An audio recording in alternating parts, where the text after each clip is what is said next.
Now, the third example, a short circuit test example is given. A transformer is short circuit tested from the high voltage side. And VCS, the short circuit voltage, is 50 volts. Again, as you can see, short circuit voltage is much lower. And ICS is 10 amps and PCS is 320 watts. We want to find the equivalent series resistance and reactance referred to the test side.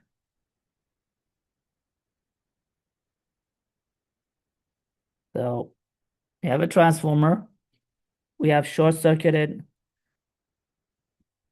the secondary winding. And V of short circuit here is 50 volts.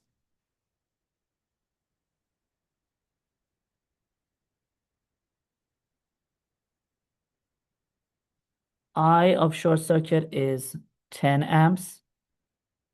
And P of short circuit is 320 watts.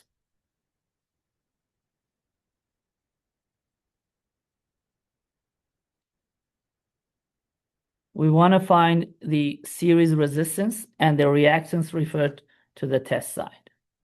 Now, the first thing that we need to do is we want to find the impedance, which is going to be the short circuit voltage over its current using Ohm's law. We already have the voltage as 50 and the current, which is 10.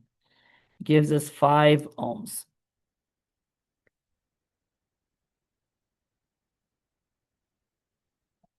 Now, we want to find the equivalent series resistance, which is the resistance that we have here, the resistance of the winding, the wiring of the core. Now, for this, Req is going to be equal power, the real power is only comes from the resistance. So real power is going to be equal to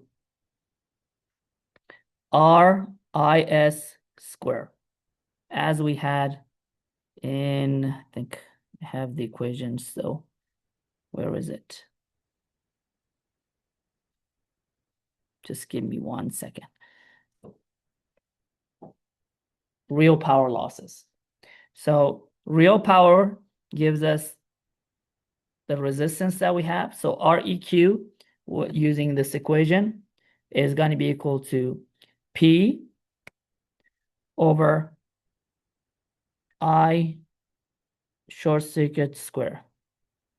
This gives us 320 over 10 square, which is our short circuit current, which would be equal to 3.2 ohms.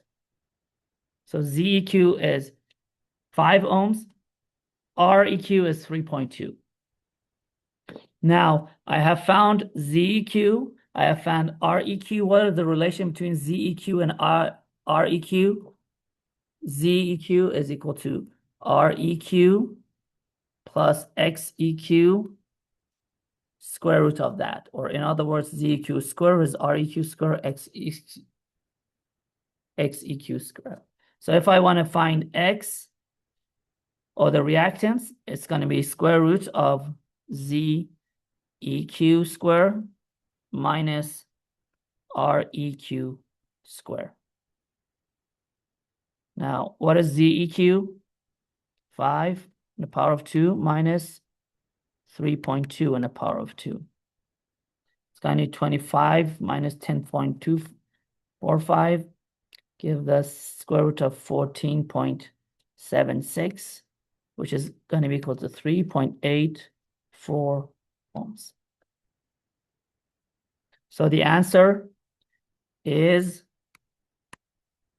REQ is 3.2 ohms and the reactance is 3.84 ohms.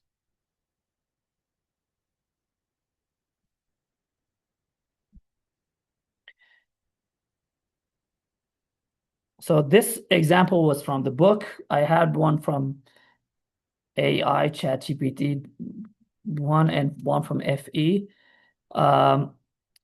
This one, we want to determine individual parameters using turns ratio and DC resistance.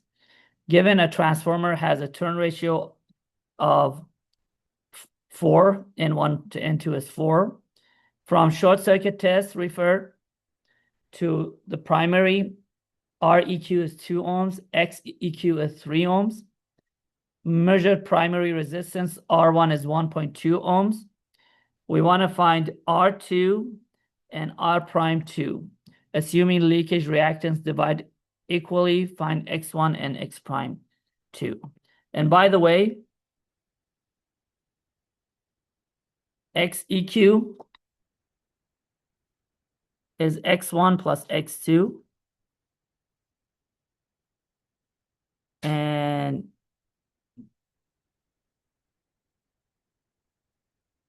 Req is R1 plus R2.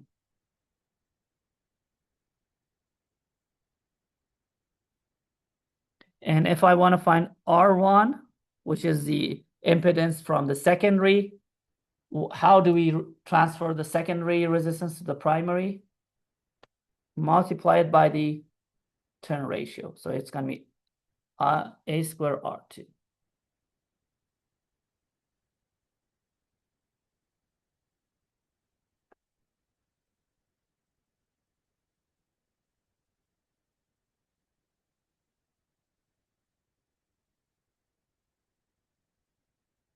Okay, I'll give you a few minutes to think and solve this, and I'll gonna solve it myself.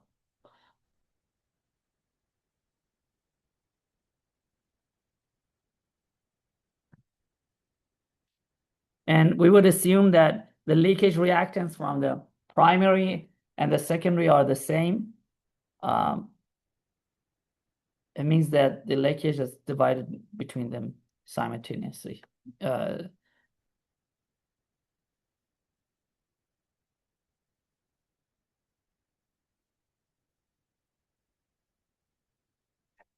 Okay, now Req is equal to R1 plus R2. Therefore, R2 is going to be Req minus R1. What is Req?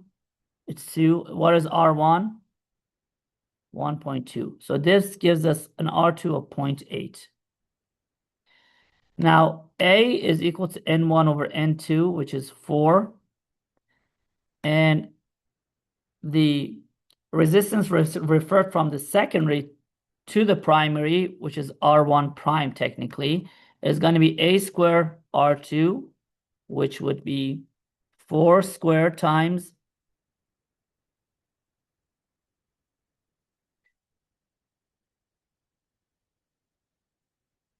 R2.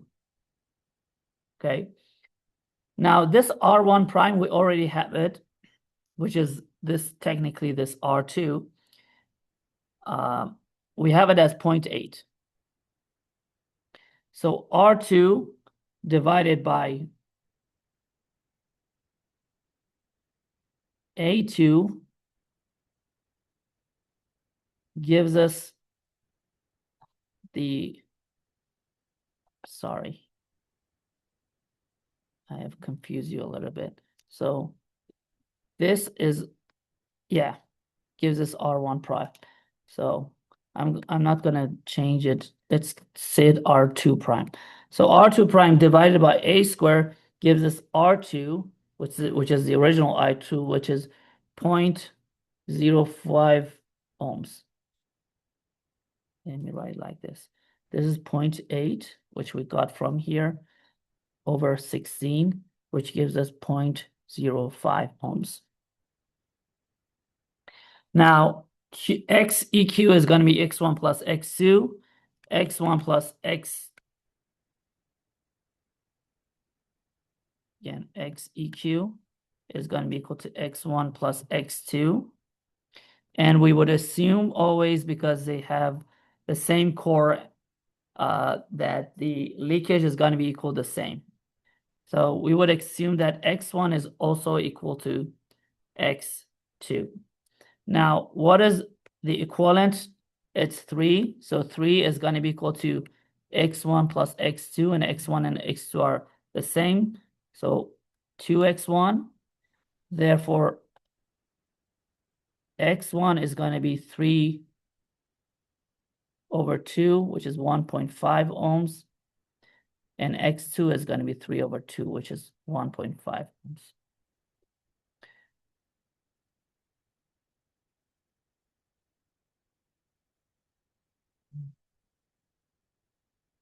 And what else? Nothing. So we wanted to find x1 and x2, and we already found them. And we already found R1 and R2 as well. R2 and R2 prime, in other words. So R2 prime is the resistance that is transferred to the primary side. R2 is the actual resistance that we have. In an ideal situation, it's A squared times that R.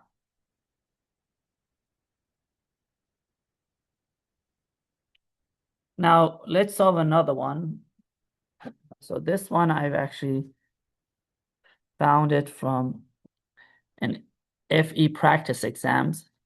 We have a 2 kilovolt amp, 24. Did you write down the previous one? Yes. 2400 to 240 volts, 60 hertz transformer.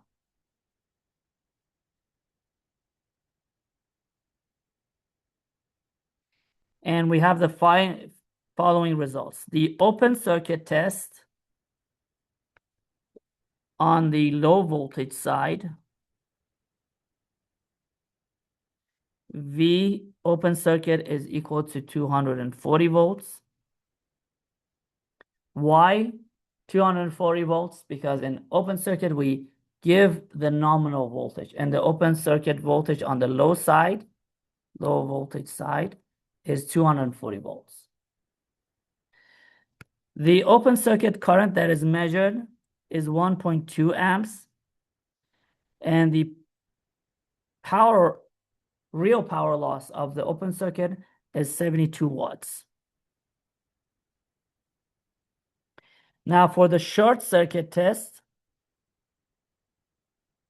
on the high voltage side, usually we do the low. We can do it both ways, but we do the low voltage side for open circuit test, and the high voltage side we use that for the short circuit test.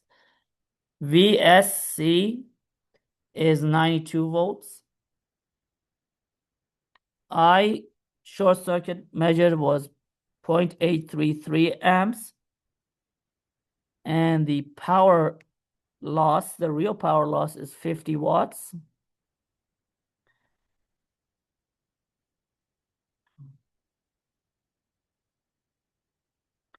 Now we want to find RC.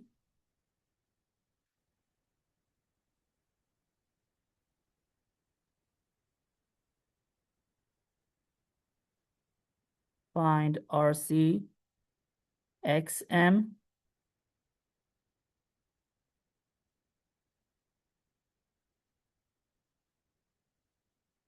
and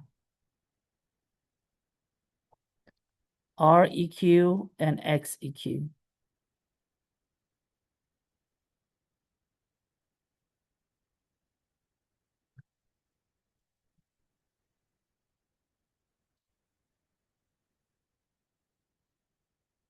I'll give you 5 minutes to think on this, and I would solve it.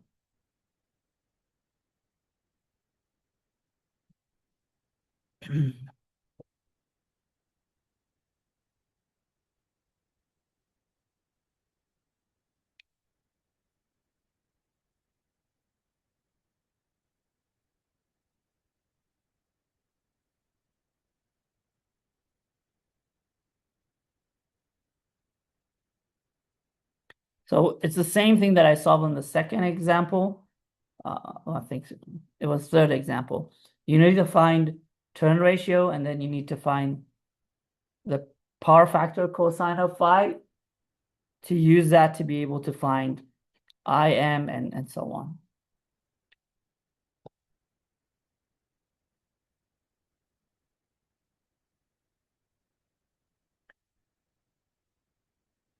Okay, let me start with solving it.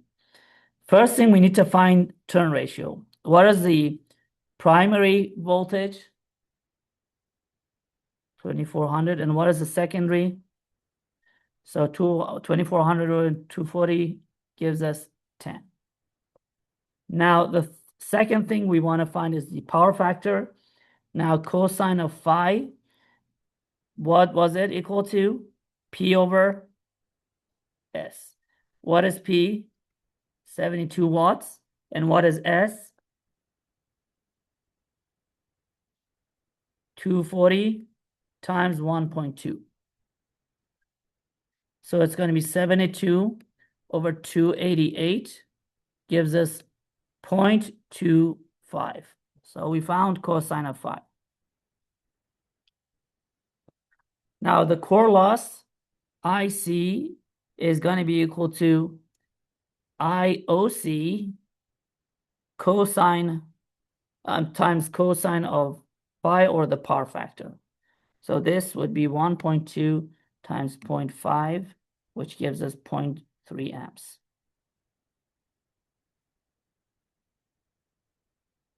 By the way, double check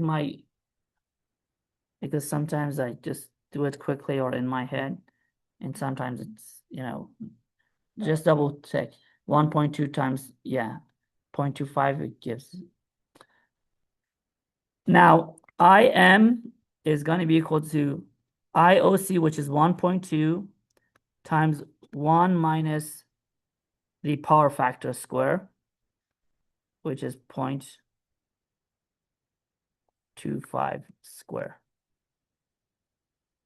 Now, this would be equal to 1.2 times square root of 0.937, which would be equal to 1.161 amps. RC is equal to 240 divided by IC, or the voltage divided by IC, which is going to be 240 divided by 0.3 gives us 800 ohms. So we found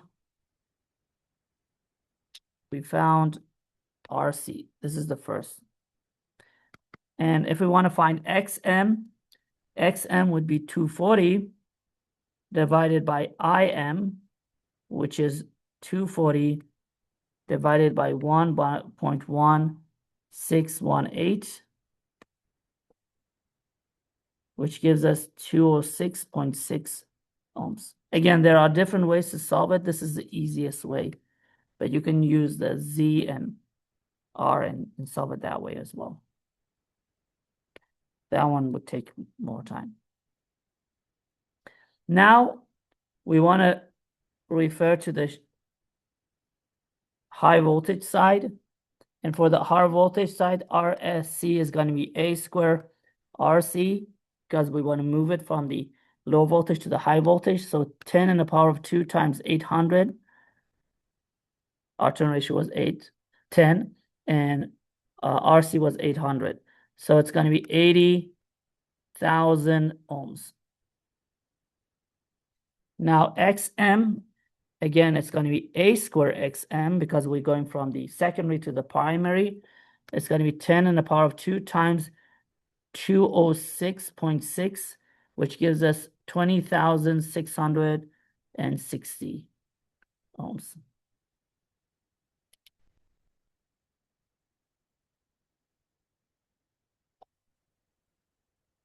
So on the high voltage side, RC is 80 kilovolt ohms, and XM is around 20.66 kilo ohms.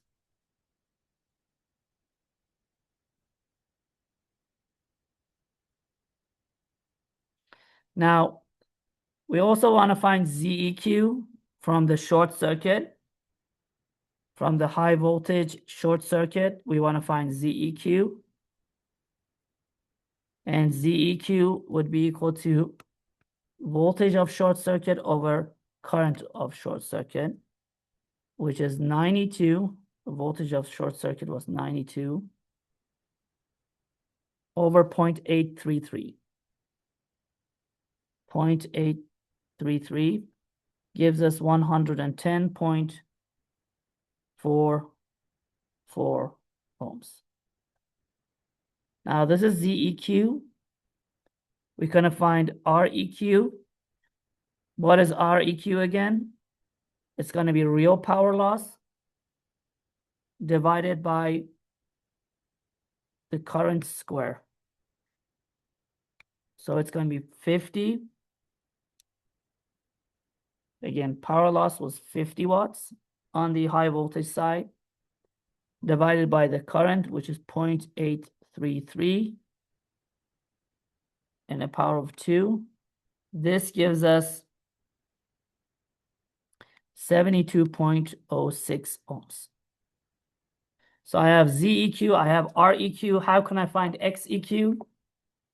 XEQ again is going to be square root of Z squared, thank you, minus R square. So XEQ is going to be square root of what is Z square? 0.44 in the power of 2. And what is R? 72, thank you, 0.06 in the power of 2. And this gives us an XEQ, I'm going to write it down here, of 83.69 ohms. So that's it. What did we want to find? We want to find RC, XM, REQ, and XEQ. And we found all on the high voltage side. We found, or the primary side. RC, XM, and ZEQ, REQ, and XEQ.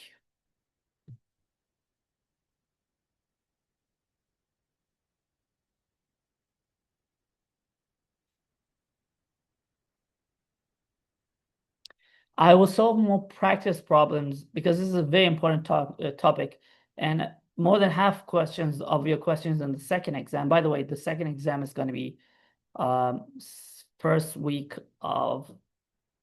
or second week of April. Okay, it's going to be around this, and I'm going to solve as much problem as I can. Now, another thing that I wanted to add is residential distribution transformers. These are single phase transformers, which are commonly used in residential distribution systems. Most distribution systems are 4-wire with a multi-ground common neutral. And the way that they work, you have a common neutral connected, and then you have one phase connected to the single phase. So this is connected to the one home, this is another home, this is another block, and so on. Now, do you know what type of transformer this is? Perfect, this is a center tap. Thank you. And why do we use a center tap? Yes, so we can get that split phase. Why do we need that split phase? Yes, so we can have the 240 volt that we need for washer dryers, for electric stoves. So any homes that requires a 240 volt, we have the center tap transformer that provides that with that split voltage. Okay, so what it does is technically it's 2 voltages with 180-degree phase shift. So it looks like one is like this, and the other one is, going like this, something like that. So you have 2, and that creates a 240 volt difference between the first one and the second one. Peak to peak, this is the first phase, it's going to be 240. So 120 plus negative 120. Okay. And if you just want a single phase 120, you won't even have that center tap. But that center tap in all households, we use it in that. If you go to the European standard or all other parts of the world which are 220 volts, they don't have this sensor tap. They just have directly for a transformer going from like 5 kilovolts to 220 volts, something like that. But in the US, because sometimes we need that, we have added that center tap transformer. And you can see that we have the common ground connected between all the systems, the multi-ground, and we have one phase coming in and the common ground connected. Okay, that's it for today. Thank you so much. And next class, we would continue with more examples and more tests from FE exam and so on. And also, we will continue with per unit and three-phase transforms. Thank you and have a great day.